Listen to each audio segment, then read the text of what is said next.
Yep. Hello everyone. Thank you for taking the time to view these videos. There are 3 in this series called Placement, Posture and Position. In this one I will be dealing with posture. This is something that I deal with at the beginning of all of my classes. It's a really critical thing to understand because the way you're sitting will affect the way you write. So I'm going to go through different stages of posture and why they work the way they work, and how they affect the other 2, placement and position. So the first thing to remember is the human body has to sit or has to be positioned in a comfortable place. One of the biggest problems with being human is we always compensate. So if we are standing, we stand like this, which means the spine isn't straight. Equally, when we're sitting, we don't take this into consideration. And when you're doing calligraphy, you really need to take this kind of thing into consideration so that you're not actually suffering to do your calligraphy.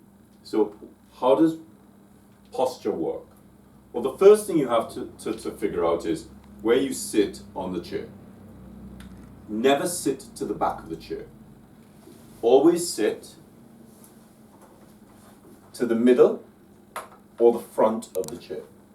Because if your back or the top of your bum touches the back of the chair, the first thing that happens is you do this. And then you're not actually at the desk. You are away from the desk.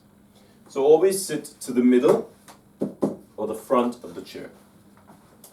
Feet flat on the floor, shins perpendicular to the floor, thighs parallel to the floor.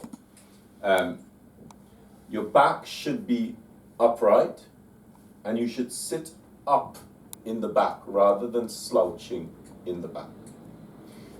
Now, once the thighs are parallel, 2 things happen.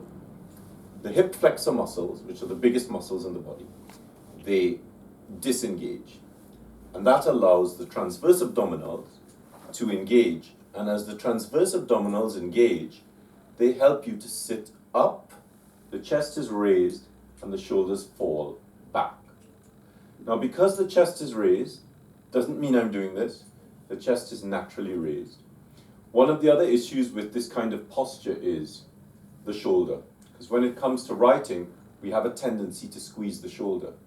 And even today, I always think to myself, drop the shoulder. Remember, you're dropping the shoulder back. Just because you're dropping the shoulder back doesn't mean the chest drops as well. So you really need to keep sitting upright. The relationship of the shoulders and the chest to the arms is equally important. And this is where we have to go to the desk. Now the position, your posture, relates quite critically to the desk, because as you can see here, this chair is quite low. And ideally, I'll just use the back of this brush, you want your elbow to just graze the edge of the desk. Now I am quite tall, so this for me is not really a problem. If your elbow is hitting the desk like this, notice I'm sort of slouching a little bit, so I'm dropping myself. If your elbow is hitting the desk here, and not just grazing it, the desk is too high for you. So one of the things you can do to assist with that is you can quite easily get a piece of a cushion. Now these cushions we have in the studio are single cushions, but we folded them around to give a double height. And by sitting here, notice I'm a lot higher. For me, this is a little too high because my elbow is not even touching the desk.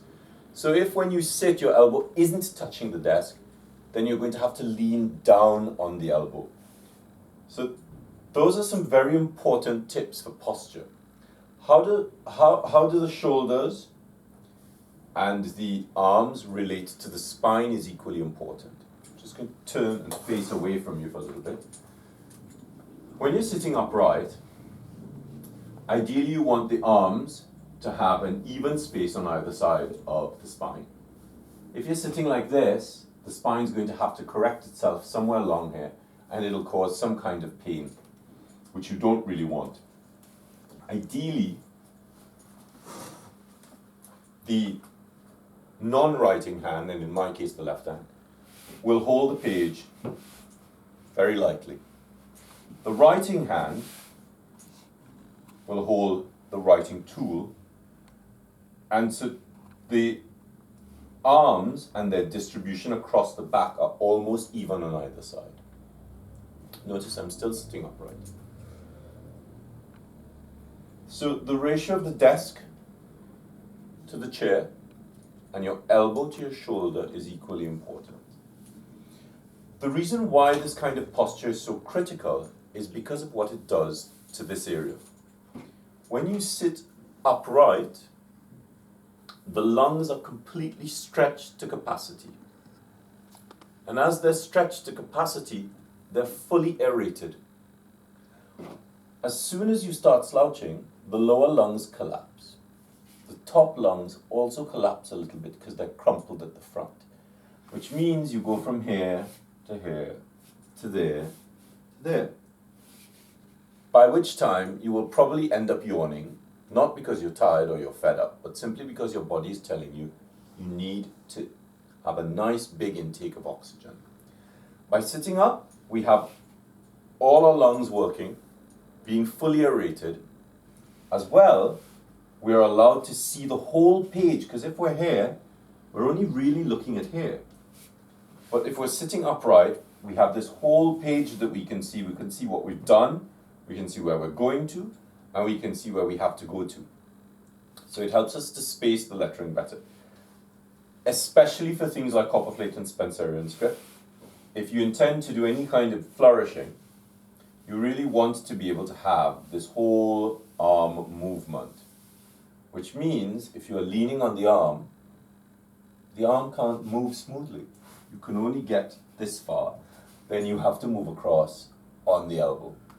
So sitting upright is really, really critical for helping us to understand how to write better and how to write beautifully. Thank you.